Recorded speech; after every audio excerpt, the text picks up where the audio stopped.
o Cristo Consolador, o jugo leve. Vinde a mim todos os que andais em sofrimento e vos achais carregados, e eu vos aliviarei. Tomai sobre vós o meu jugo, e aprendei de mim, que sou manso e humilde de coração, e acharei descanso para as vossas almas. Porque o meu jugo é suave e o meu fardo é leve. Todos os sofrimentos, misérias, decepções, dores físicas, perdas de seres queridos, encontram sua consolação na fé do futuro e na confiança na justiça de Deus, que o Cristo veio ensinar aos homens. Sobre aquele que, pelo contrário, nada espera após esta vida, ou que simplesmente duvida, as aflições pesam com todo o seu peso, e nenhuma esperança vem abrandar sua amargura. Eis o que levou Jesus a dizer: Vinde a mim, vós todos que estáis fatigados, e eu vos aliviarei. Jesus, entretanto, impõe uma condição para a sua assistência e para a felicidade que promete aos aflitos. Essa condição é a da própria lei que ele ensina.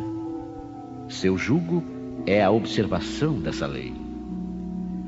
Mas esse jugo é leve, e essa lei é suave, pois impõem como dever o amor e a caridade. Consolador prometido.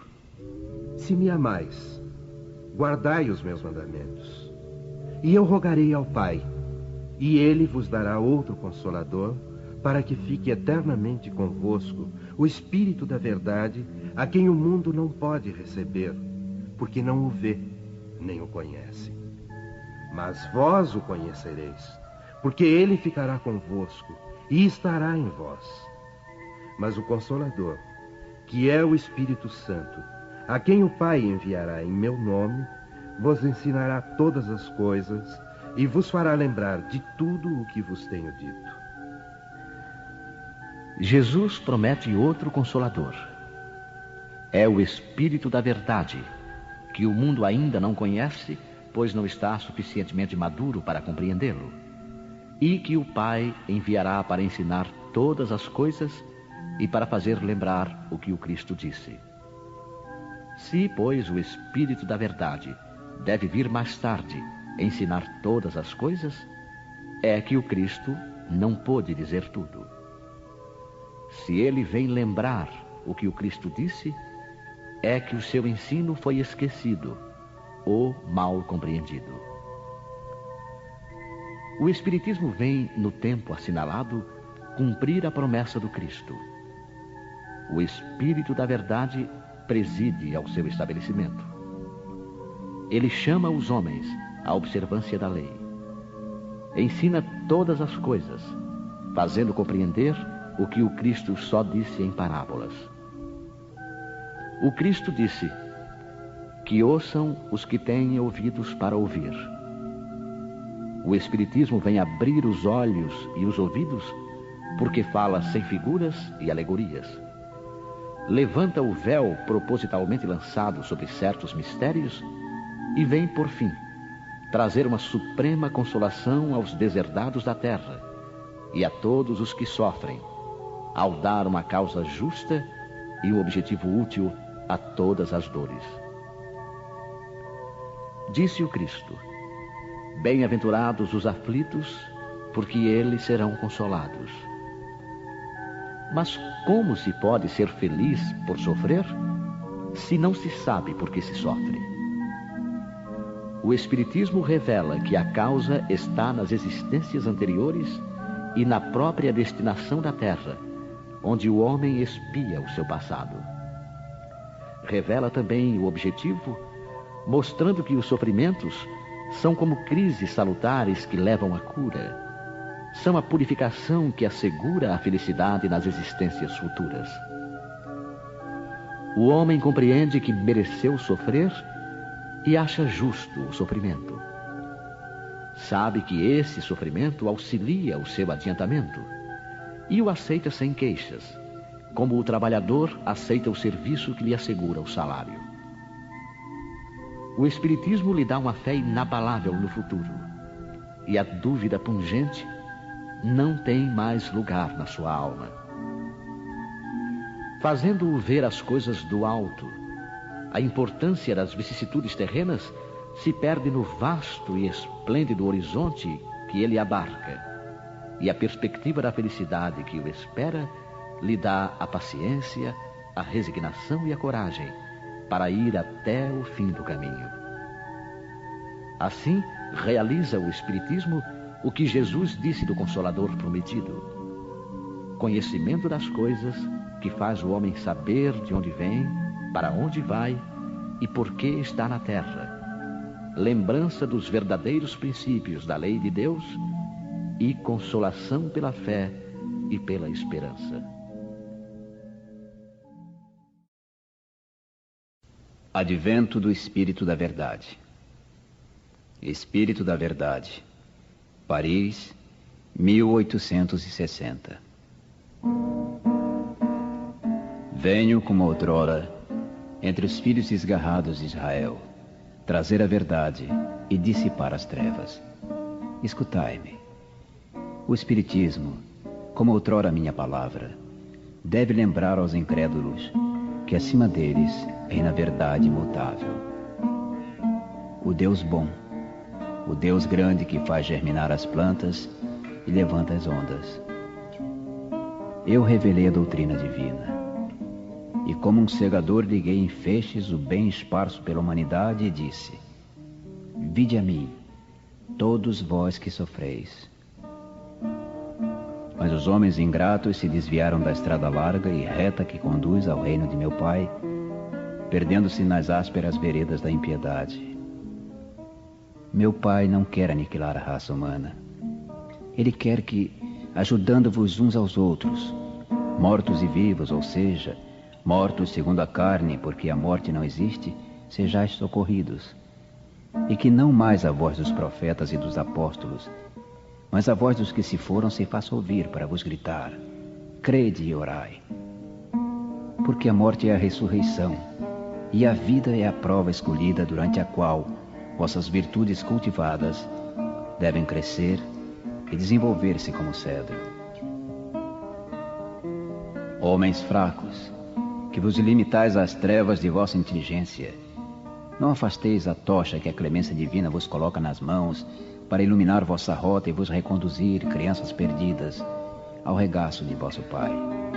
Estou demasiado tocado de compaixão pelas vossas misérias, por vossa imensa fraqueza, para não estender a mão em socorro dos infelizes extraviados que, vendo o céu, caem nos abismos do erro. Crede, amai, meditai todas as coisas que vos são reveladas. Não mistureis o joio ou bom grão, as utopias com as verdades. Espíritas, amai-vos. Eis o primeiro ensinamento. Instruí-vos. Eis o segundo. Todas as verdades se encontram no cristianismo. Os erros que nele se enraizaram são de origem humana. E eis que do além-túmulo, que acreditáveis vazio, vozes vos clamam: irmãos, nada perece. Jesus Cristo é o vencedor do mal. Sede os vencedores da impiedade.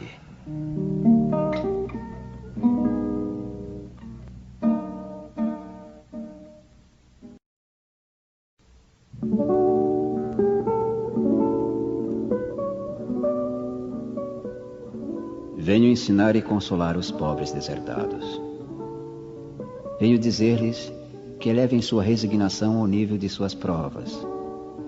Que chorem, porque a dor foi consagrada no Jardim das Oliveiras. Mas que esperem, porque os anjos consoladores virão enxugar as suas lágrimas. Trabalhadores, traçai vosso sulco. Recomeçai no dia seguinte a rude jornada da véspera. O trabalho de vossas mãos fornece o pão terreno aos vossos corpos, mas vossas almas não estão esquecidas. Eu, o divino jardineiro, as cultivo no silêncio dos vossos pensamentos. Quando soar a hora do repouso, quando a trama escapar de vossas mãos e vossos olhos se fecharem para a luz, sentireis surgir e germinar em vós a minha preciosa semente. Nada se perde no reino de nosso Pai. Vossos suores e vossas misérias formam um tesouro que vos tornará ricos nas esferas superiores, onde a luz substitui as trevas, e onde o mais desnudo entre vós será talvez o mais resplandecente. Em verdade vos digo, os que carregam seus fardos e assistem os seus irmãos são os meus bem-amados. Instruí-vos na preciosa doutrina que dissipa o erro das revoltas e vos ensina o objetivo sublime da prova humana. Como o vento varre a poeira, que o sopro dos espíritos dissipe a vossa inveja dos ricos do mundo, que são frequentemente os mais miseráveis, porque suas provas são mais perigosas que as vossas. Estou convosco, e meu apóstolo vos ensina. Bebei na fonte viva do amor, e preparai-vos cativos da vida, para vos lançardes um dia livres e alegres no seio daquele que vos criou, fracos para vos tornar perfeitos, e deseja que modeleis vós mesmos a vossa dócil argila, para serdes os artífices da vossa imortalidade.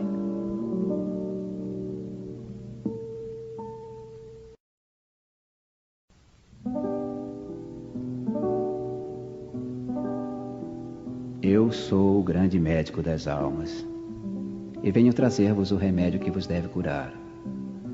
Os débeis, os sofredores e os enfermos são os meus filhos prediletos, e venho salvá-los. Vinde, pois, a mim, todos vós que sofreis e que estáis carregados, e sereis aliviados e consolados. Não procureis alhures a força e a consolação, porque o mundo é impotente para dá-las. Deus dirige aos vossos corações um apelo supremo através do Espiritismo. Escutai-o. Que a impiedade, a mentira, o erro, a incredulidade sejam extirpados de vossas almas doloridas. São esses os monstros que sugam o mais puro do vosso sangue e vos produzem chagas quase sempre mortais. Que no futuro, humildes e submissos ao Criador, pratiqueis sua divina lei. Amai e orai. Sede dóceis aos Espíritos do Senhor. Invocai-o do fundo do coração. Então, Ele vos enviará o seu Filho bem-amado para vos instruir e vos dizer estas boas palavras. Eis-me aqui. Venho a vós porque me chamastes.